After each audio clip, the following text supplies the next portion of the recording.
Boa tarde, pessoal do oitavo ano, tudo bem com vocês? Eu espero que vocês tenham aproveitado muito bem esse final de semana, tenham descansado. E hoje, aos 29 dias do mês de março de 2021, eu, professora Letícia, professora Isadora e a professora Ana Paula, viemos trazer para vocês mais uma proposta de temática para o Diário de Planejamento de Vida. O último da quinzena, né, para falar a verdade. Então, para isso, primeiramente, nós vamos apresentar para vocês o conceito etimológico de uma palavra.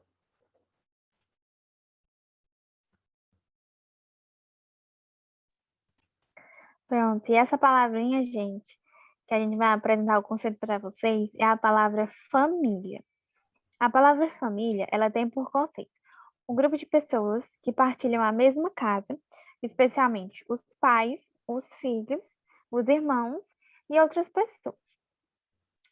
Pessoas que possuem relação de parentesco, qualquer pessoa que tenha uma relação de parentesco com você pode ser considerada sua família, pode ser tanto por parte da sua mãe ou por parte do seu pai. Também, pessoas cujas relações foram estabelecidas pelo casamento, né? Que é o esposo e a esposa, ou por filiação de processo de adoção. Pode ser também um núcleo social de pessoas unidas por laços afetivos, que geralmente partilham o mesmo espaço e mantêm entre si uma relação solidária. Muitas vezes a gente considera como família da gente, não somente as pessoas que têm algum grau de parentesco, ou pelo sangue, né? A gente considera também pessoas que não são nada nossos, mas a gente considera como família. Exatamente. Então, como vocês puderam ver aí, eu acredito que vocês até já pressupõem qual é o tema da vez, né? Que no caso é minha família. Então, para isso, eu e as outras professoras trouxemos para vocês alguns exemplos, ideias e também sugestões do que vocês podem abarcar quando forem escrever, fazer colagens, desenhos, mapas mentais, seja o que for, sobre esse tema. Por que nós trouxemos essas ideias, sugestões e tudo mais? Quer dizer que vocês precisam fazer só, único e exclusivamente isso? Não, não quer dizer isso. Nós trouxemos para ajudar vocês, porque se a gente for pensar no conceito da palavra minha família, é uma coisa tão grande assim que seria bom que nós apresentássemos algumas perguntas norteadoras ou sugestões, ideias e exemplos do que vocês podem fazer. Por isso, a gente já vem com essa proposta. Conte uma história da sua família para a gente. E trouxemos algumas perguntas para isso.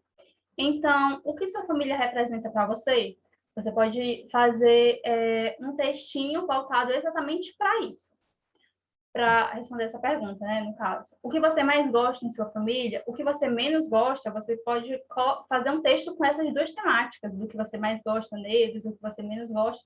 Até porque nós sabemos que tudo nessa vida, para tudo nessa vida, para falar a verdade, existem pontos positivos e pontos negativos. Você pode abarcar isso no seu texto.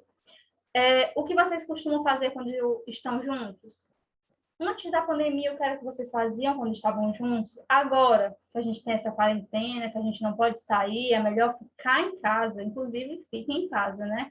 O que vocês fazem? Vocês se comunicam mais pelo WhatsApp, pelo Meet, pelo Zoom? Ou a comunicação diminuiu? Qual o dia mais importante que você viveu junto com sua família? Existe, assim, uma data marcante para a sua família como um todo, não só o pessoal que vive na sua casa, mas para a sua família como um todo, que é um dia inesquecível, que seria legal você colocar nesse texto? Fala para a gente. Existe algum fato interessante ou curioso sobre a sua família? Porque a gente sabe que todas as famílias são diferentes, né? Não existem famílias iguais.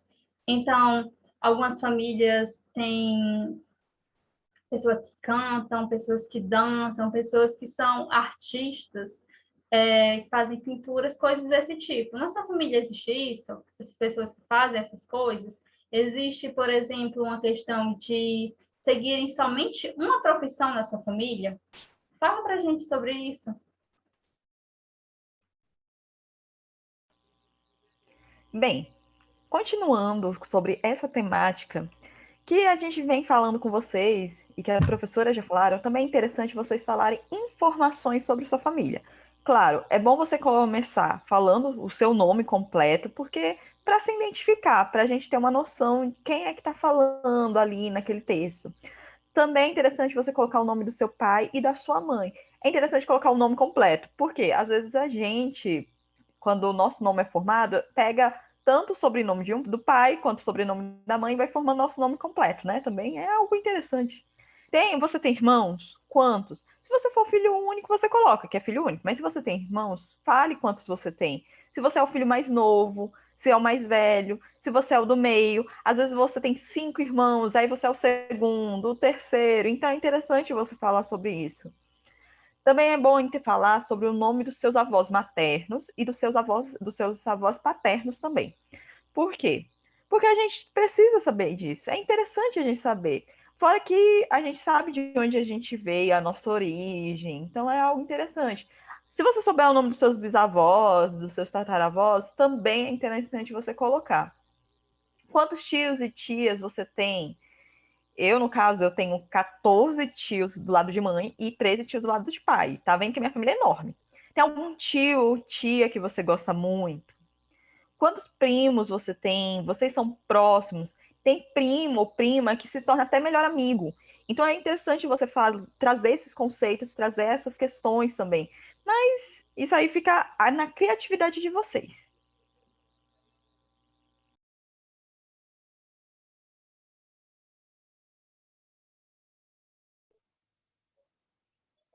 Bem, agora para exemplificar, né, e responder também as perguntinhas norteadoras que as professoras já falaram, a gente tem aqui um textinho que fala um pouco sobre a minha família. Ó, a minha família é o meu refúgio, o meu porto seguro, onde eu encontro paz e fé. Eu sei que eles vão sempre estar comigo, porque eles são os meus amigos verdadeiros. O que eu mais admiro na minha família é a união, e o que eu mais gosto de fazer junto com eles é conversar. Esses também são os momentos mais felizes que a gente vive juntos, certo? Minha família é o bem mais valioso. E um fato curioso sobre nós é que na nossa cidade, né, onde a gente nasceu, nós somos todos de uma cidade no interior do Piauí.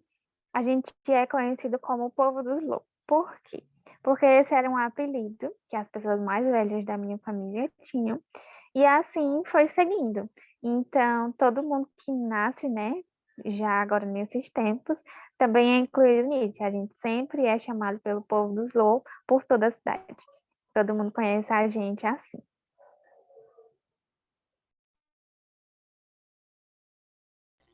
Bem, aí a gente vem para outro exemplo, que é uma árvore genealógica. Vocês podem criar isso.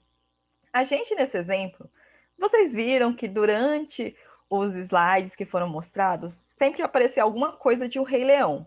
Por quê? Porque a nossa árvore genealógica, que a gente vai colocar como exemplo para vocês, é do Rei Leão. Por quê? O Rei Leão, ele é um universo muito amplo da Disney.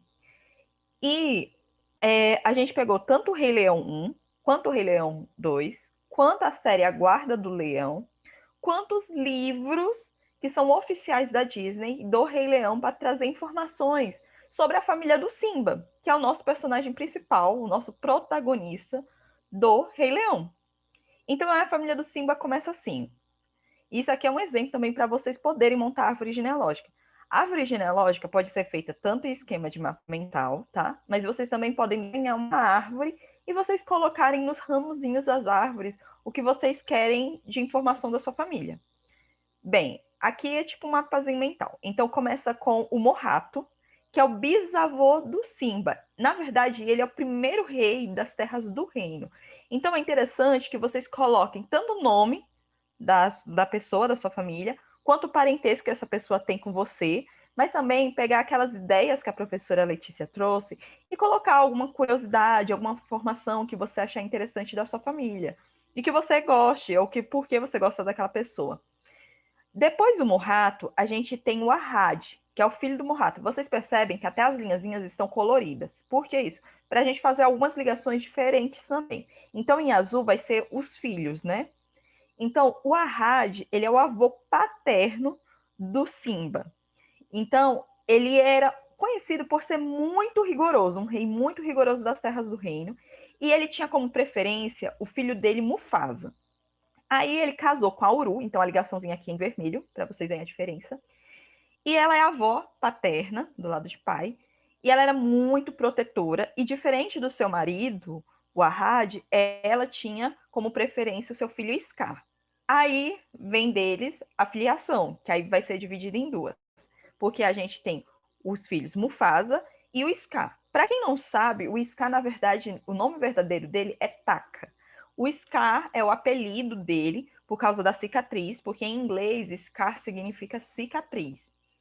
Então a gente vai primeiro para a família do Scar, assim, as ligações com o Scar, depois para as ligações em relação ao Mufasa. As ligações em relação ao Scar. O Scar, ele tem ligação com o Simba, que é o nosso parentesco, porque ele é o tio do Simba. Vocês lembram na história que ele é um pouco invejoso, ele é um pouco invejoso, não, ele é super invejoso, e ele quer tomar o reino do Simba, né? E aí ele tem uma ligação que é aparecido só no Rei Leão 2, que aí tá em rosa, porque não é casamento. O rosazinho pra gente vai significar namoro. Ele namorou a Zira, que a Zira, ela é muito vingativa, porque quando o Scar morre na história do Rei Leão, ela quer se vingar do Simba. E aí a Zira, ela é mãe solteira, porque sim, às vezes as nossas mães, a gente acaba tendo mães solteiras, né, na nossa família, não sabe quem é pai, então também é interessante colocar essas informações. Aí ela tem um filho, que é o Nuka, é o filho dela, o único filho dela de sangue, que ele é filho da Zira. E aí, a Zira, que aí vai estar em laranjinho, tá ligado com em laranja com mais 2 leões, que são os filhos adotivos dela, que é o Kovu e a Vitane. Então, a linhagem do Scar fica nessa questão mais assim, tá, gente? Mas aí a gente vai para o do Mufasa, porque o Mufasa vai estar interligado com o nosso protagonista, que é a nossa ligação principal, que é o Simba. O Mufasa, ele é o pai do Simba, e ele é conhecido lá pelas Terras do Reino como corajoso, que ele não foge dos seus deveres reais. Então, tem todo esse quesito. Tem a cena mais triste do Rei Leão também pra gente, com ele. A gente chora muito, eu chorei muito. E aí, ele é casado com a Sarabi, que é a mãe do Simba, e ela é a líder da caça das leoas, porque as leoas em Rei Leão é que fazem a caça dos leões. Aí, eles têm um filho, que é o Simba, que é o nosso protagonista do Rei Leão. De todas as histórias do Rei Leão, ele sempre está por ali. E o Simba, ele é o filho, né? E ele é muito aventureiro, ele é valente, ele é brincalhão. Até nessas informações que você pode colocar sobre você, quando você for colocar na árvore genealógica, você pode pegar aquelas qualidades que você apresentou no diário de planejamento sobre minhas qualidades. É interessante você colocar isso. Se torna algo que liga os dois textos. E ele é casado com a Nala. A Nala é a esposa dele, né? E ela é corajosa, e uma curiosidade dela era que ela era a melhor amiga do Simba. E aí depois eles se tornaram um casal. E a mãe dela é a Sarafina, que é a sogra do Simba. Sogra também é parente, tá, pessoal? Aí o que acontece? Ele teve 3 filhos, mas professora, eu só sei que o Simba ele teve 2 filhos. Eu não sei desse terceiro que você está falando. Gente, esse terceiro é dos livros oficiais, tá? Como eu disse, as informações são dos livros oficiais e dos filmes e da série. Então, o primeiro filho do Simba é o Copa, ele é o filho mais velho. A segunda filha dele é a Kiara, que é a filha do meio. E o terceiro é o Kion, que o Kion ele aparece na série A Guarda do Leão. Então, esses são os 3 filhotes do Simba. Só que o Copa, ele some, tem teorias do que aconteceu com ele, que ninguém sabe muito bem, realmente, ele sumiu, e quem acaba reinando nas terras do reino, quem vira rainha, é a Kiara. Então, depois de tanto rei, a Kiara que vira rainha. Então, vocês veem que passa uma geraçãozinha aí para ter uma rainha. E o Kion, ele é o líder da Guarda do Leão. Aí a gente vai ter mais 2 ligaçõezinhas em relação a Kiara e o Caio, que aí vocês veem que é a linhazinha rosa, que eu já expliquei, que é a questão dos namorados. Porque a Kiara namora o Kovu e o Caio namora a Hani. E por que isso é interessante colocar? Porque eles vão estar interligados de certa forma com Simba, porque no momento que eles casarem, a Hani vai virar nora e o Kovu vai virar genro do Simba. Então já se torna o parentesco de casamento que a professora Paula também trouxe lá naquele conceito para a gente. Então, isso é uma ideia do que vocês também podem fazer. Juntar a questão daquelas ideias que a gente falou, aquelas informações que poderiam até vir num texto, mas que vocês podem colocar numa árvore genealógica, que aí vocês podem usar da criatividade. Colocar fotos de vocês, podem colocar figuras que representam, ou até mesmo desenhos. Fica a quesito de vocês. Usem a criatividade. E é um exemplo interessante para vocês estarem também trazendo no planejamento de vida de vocês, no diário de planejamento de vida de vocês. E bem, pessoal, é isso. Eu espero que vocês tenham gostado desse diário de planejamento que vocês vão ter que fazer, desse texto. Eu espero que vocês usem muito a criatividade de vocês. Não esqueçam de entregar esse diário para a professora Aurita, que ela precisa receber isso, e também porque a gente também quer saber um pouquinho mais sobre a família de vocês. É algo bastante interessante da gente estar vendo, tendo esse feedback de vocês. E até uma próxima. E é isso, tenham uma boa tarde e uma boa aula.